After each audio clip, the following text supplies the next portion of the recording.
8 لاکھ مسلمانوں کی لڑکیاں مرتد ہو کر ہندوؤں کے ساتھ جا چکی ہیں۔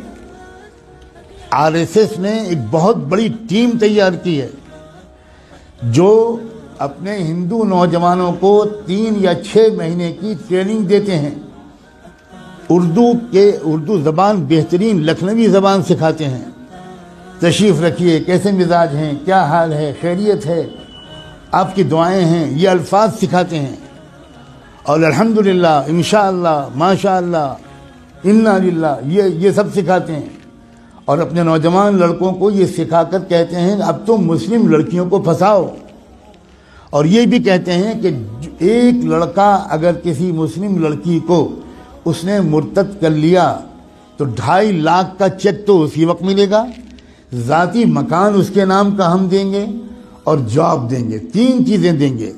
بے روزگاری کے اس دور میں جس میں کہ کوئی جاب مل ہی نہیں رہا ہمارے نوجوانوں کو، وہ نوجوان، وہی غیر مسلم نوجوان سوچتے ہیں کہ بھئی دونوں ہاتھ میں لڈو ہیں، ہم تو ایک لڑکی کو اپنا بھی لیں گے، اس کو ادھرم بھی بنا دیں گے، اور پھر 2.5 لاکھ کا چیک بھی ملے گا، ذاتی مکان بھی ملے گا، اور اس کے بعد جاب بھی ملے گا۔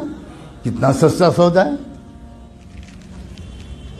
کسی ہندو لڑکی کے ساتھ اگر شادی کرنا ہو تو مصیبت ہے، وہ تلک اور وہ جہیز اور وہ رسمیں اور وہ مسائل، اتنی مصیبت ہے۔ یہاں تو ہم کو مفت میں لڑکی مل رہی ہے، بلکہ لڑکی کے بدلے پتہ نہیں کیا کیا مل رہا ہے۔ اس مہم پر لگ گئے ہیں کروڑوں نوجوان، لیکن ہم سو رہے ہیں۔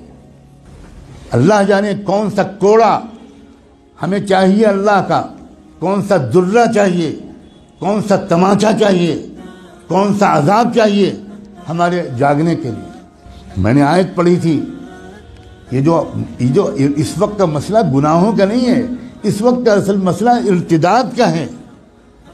ہمارا ایمان چھیننے کے لیے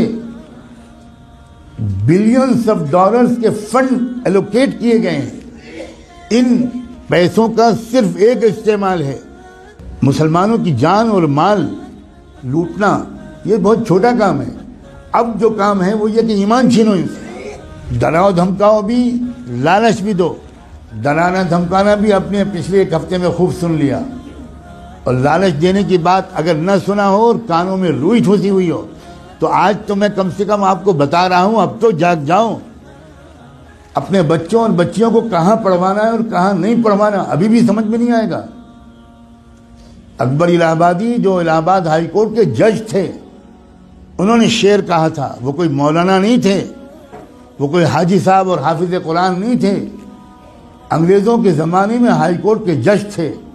انہوں نے یہ شعر کہا تھا، یوں قتل سے وہ بچوں کے بدنام نہ ہوتا، یوں قتل سے وہ بچوں کے بدنام نہ ہوتا، افسوس کہ فرعون کو کالج کی نہ سوچی۔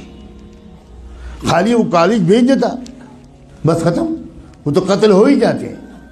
اپنے ادارے قائم کرنا، اپنے اداروں میں اپنے بچوں اور بچیوں کو پڑھوانا اسلامی تہذیب کے ساتھ۔ میں بالکل نہیں کہتا کہ اپنا پڑھوائیں، لیکن میں یہ ضرور کہتا ہوں کہ اس طرح پڑھوانا کہ ان کی عزت بھی لوٹے، ان کا ایمان بھی چھینے، اس طرح پڑھوانے سے بڑھ کر کوئی پاگل پن دنیا میں نہیں۔ اس سے بہتر یہ ہے کہ میری بیٹی بالکل ان پڑھ رہے، جس کو لگتا ہو کہ یہ غلط جملہ ہے بھگتے گا انشاءاللہ۔ خدا جانے کب ہوش آئے گا، خدا جانے کب تک ہم جمعے کی نماز پڑھ کر اپنے کو اللہ کا ولی سمجھتے رہیں۔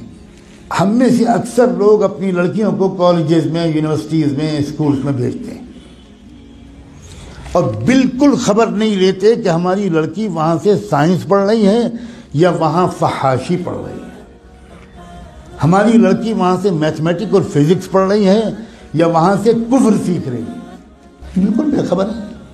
جب کوئی کہتا ہے کہ بھائی اپنی لڑکیوں کو پردہ کراؤ، باحیا بناؤ، بے پردہ مت رکھو، یہ مولانا لوگ پتہ نہیں کیا پرانے زمانے کی باتیں کرتے ہیں، کیا پرانے زمانے کی باتیں۔ زمانہ بدل گیا، زمانہ بدل گیا، رسول اللہ بدل گئے، اللہ بدل گیا، قرآن بدل گیا، اسلام بدل گیا، کیا بدل گیا؟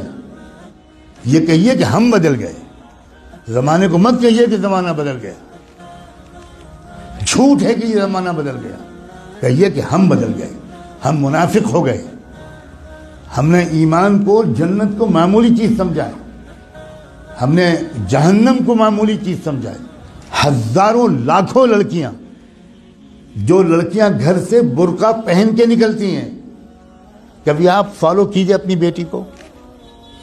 جو لڑکی برقع پہن کے نکلتی ہے، اس کو، باپ کو کہہ رہا ہوں میں، اس کے بھائی سے کہہ رہا ہوں، کبھی دیکھیے کہ کیا وہ برقع گھر سے باہر کتنی دور تک رہتا ہے، اور اس کے بعد وہ برقع لپٹ کر پرس میں جاتا ہے، اور اس کے بعد کیا ہوتا ہے. کتنی بے خبر ہے امت مسلمہ. میں چند دنوں پہلے شاید جب حاضر ہوا تھا یہاں تو یہ بات کہہ چکا تھا. میں پھر دہراتا ہوں، اور ہو سکتا ہے کہ میں نے نہ کہا ہو، کیونکہ میں ہزاروں جگہ یہ باتیں کہہ رہا ہوں. اتراکھنڈ سے میرے پاس میسج آیا کہ خود ایک وہ لڑکی جو خود حافظ قرآن تھی وہ مرتد ہو گئی. کچھ خبر نہیں. عجیب غریب قسم کی غفلت ہے ہم پر. خدا جانے کون سا نشہ پہ آیا ہم. ابھی 2 روپے کھو جائیں تو نیند اڑ جاتی ہے. ابھی کوئی سودا مہنگا مل جائے 5 روپے تو حالت خراب ہو جاتی ہے، کھانا نہیں کھایا جاتا. اور ایمان چھن رہا ہے، ڈاکے پڑ رہے ہیں ایمان پر. کیا منہ دکھائیں گے محمد رسول اللہ کو قیامت میں؟ کیا ہوگا جس دن کی میزان لگے گی، اعمال تولے جائیں گے، جس دن حقیقت باہر آئے گی، اس وقت کیا ہوگا؟ پکڑو اس کو، جکڑ لو اس کو، زنجیروں میں جکڑ کر جہنم میں پھینک دو اس کو. اپنے اوپر ظلم کرنے والوں کو اللہ تعالیٰ کبھی ہدایت نہیں دے. اللہ تعالیٰ ہمیں ہوش کے ناخن لینے کی توفیق دے. اس ارتداد کا راستہ ہمارے اسکولوں اور کالجوں اور یونیورسٹیوں سے کھلا ہے. یا آپ کو چاہے جتنی بری لگے بات، میں وہ مولوی نہیں ہوں جو اپنے گاؤں سے نہیں نکلا. میں نے آکسفورڈ میں تقریریں کی، کیمبرج میں تقریریں کی. میں نے اسٹینفورڈ یونیورسٹی جو امریکہ کا سب سے بڑا یونیورسٹی ہے، اس میں 7 لیکچرز میرے ہوئے. میں نے اقوام متحدہ میں خطاب کیا ہے. میں اس طرح کا مولوی نہیں ہوں جس طرح کا آپ سمجھتے ہیں. اور میں قسم کھا کے کہتا ہوں، اگر آپ نے اپنے بچیوں کی اور بچوں کی تعلیم اور تربیت صحیح اداروں میں نہ کی، اور ان کے ایمان کی فکر نہ کی، اور ان کی نگرانی نہ کی، تو آپ کے گھروں میں خدا جانے کیا کیا ہونے والا ہے. میں نے آج اپنی ذمہ داری اس مسجد کے اعتبار سے بالکل ادا کر دی. اب میں آپ سب کو، آپ کی نسلوں کو اللہ کے حوالے کرتا ہوں.